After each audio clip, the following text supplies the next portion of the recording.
Hi, this is Madinone, and welcome to another edition of The Good, the Bad, and the Disappointing. Now, this week I had a very hard time figuring out what was good. So let's just say Marvel was good. Blanket statement. But that being said, I decided to pick something out that was an issue that a new reader can just pick up and read. That's nothing that was bogged down by story. And this week it is Superior Carnage.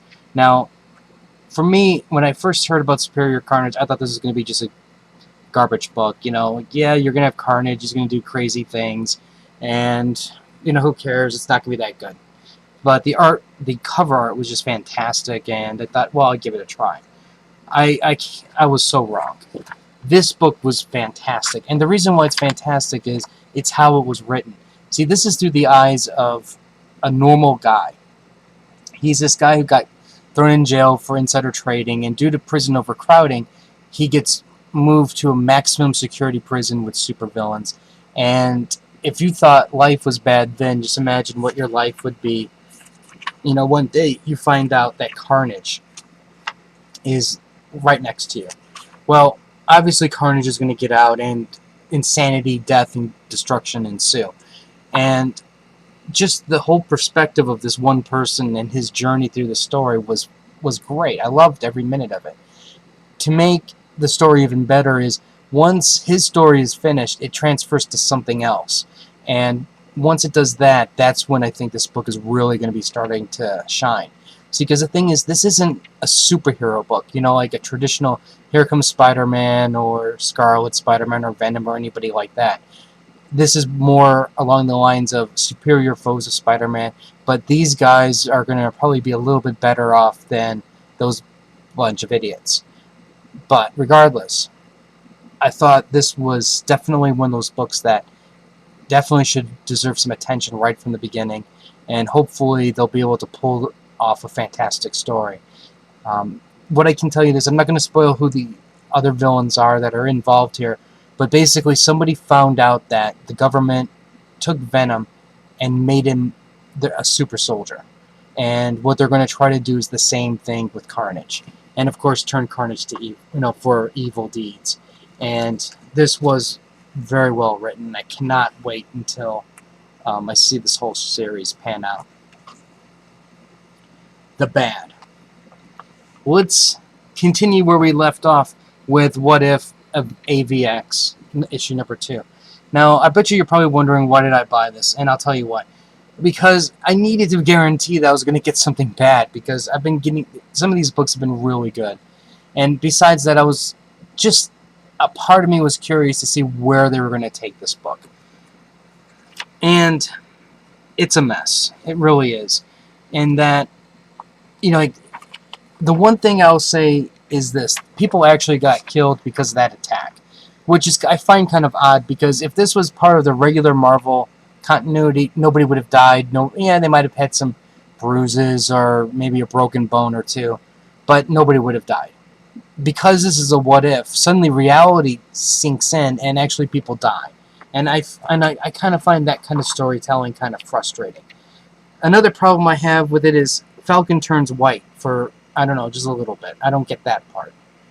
Now, the other thing that they're really... Oh, and Wolverine gets killed. I'm sorry if I'm spoiling it for you, but I'm like, really? All of this stuff happening? Come on. The other thing that I have a problem with here is this.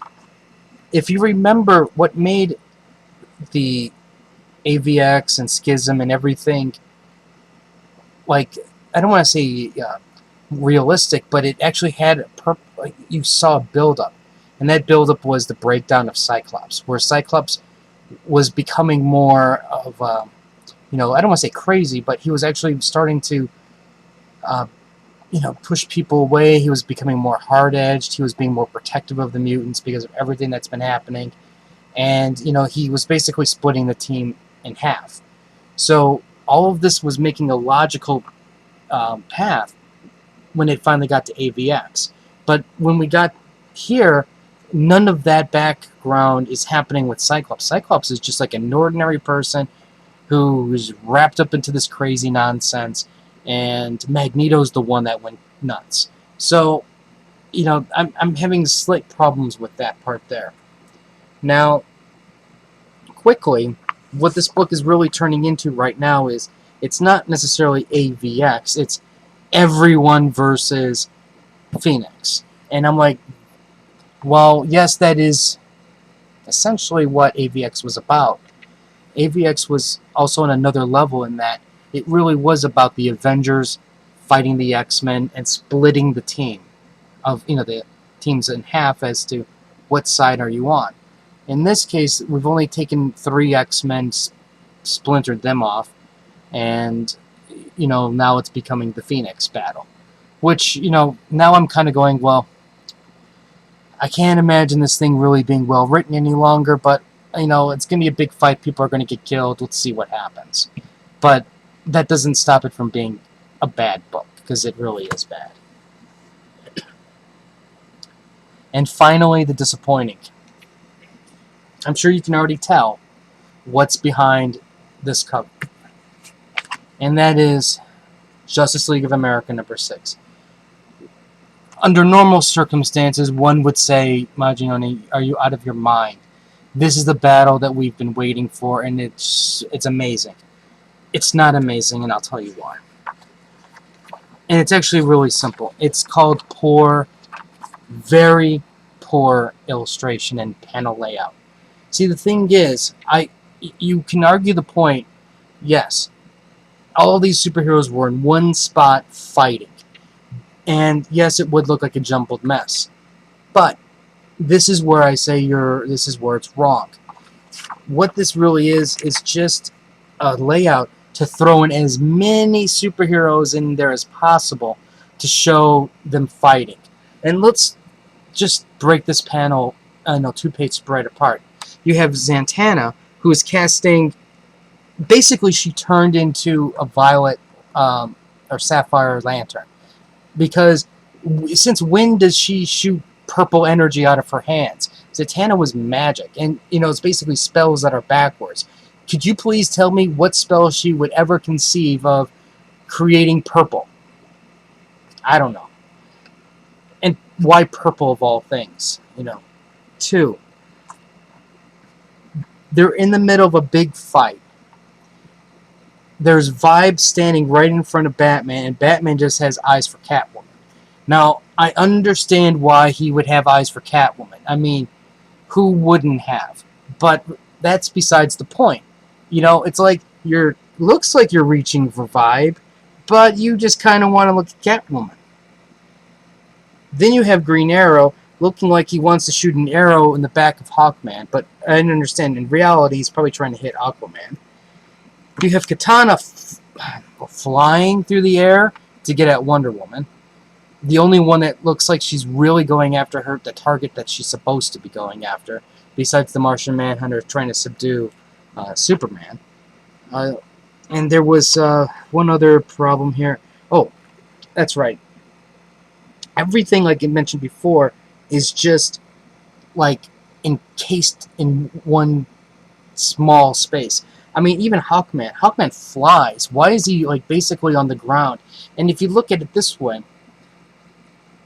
everything is going. It's basically they have everything layered here. This should all be on the same plane, but it's here, here, here, here, and they're standing, except for the green and purple lantern over here, and you have Shazam, who is standing, but at the same time, it looks like he could be flying. And then you have flying Katana, and it looks like she broke Wonder Woman's sword. I mean, this whole thing's just a jumbled mess. And let's get off of this for a second. Then they do Where's Xanadu in 2 panels. Xanadu's building blew up, and that is a very important key piece of storytelling to just 2 panels. I mean, yeah, 2 panels. That's it. This fight itself is just not even great. I mean, there's decent moments every now and then, and people start actually doing stuff, which is actually great. But let me illustrate something to you to show you what I mean. This here is a jumbled mess of, let's just try to put as many people in the battle as we possibly can at the same time. Well, now let's look at all new X-Men here. While you can argue, okay, there's maybe not as many people fighting, but let's look at how this battle moves for a second here. You have this whole like circular thing here where you're like your eyes looking and going around. You have different perspectives. You have going from a low point of view to a higher point of view at an angle. Then here's another. Everything is there's a constant change. So this way you're seeing the battle from different locations. Look at how they're handling the individual fights also. It's not like, well, let's try to always put as many people into the panels as possible. Let's show different things happening with different characters. And this is what makes this a strong battle. This is, we gotta put more people, we gotta show chaos, we gotta do this, we gotta do that. No. Superheroes, I doubt if something like this occurred, I doubt they would all just hover around each other and just duke it out. Those, people are going to get punched. They're going to go flying, from that force of the blow. Hawkman's going to go flying into the air. Why would he want to stay on the ground? It's things like this that just, it's like, really, and then it ends with Superman going, okay, you guys can just stop. I'm like, oh, really? This is basically just somebody who was told, put as many superheroes on the page as possible. Okay, now let's just move on from there. Then we have this part right here between Wonder Woman and Steve Trevor. Wonder Woman has it right. You are a jackass and you betrayed me. And Trevor's like, what? We're friends, right? Really? Why would you think I'm not your friend?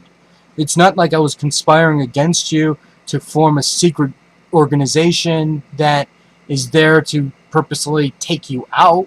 It's not like, anything wrong. Like, really? It's called convenience, just to move the story around. There is a good. The good is Wonder Woman is just kick-ass. She is like, I know there's a problem. I know where to start looking. Now, granted, I understand there's a bigger picture, but she's the only one that's like, Superman's innocent. This is the catalyst that started it.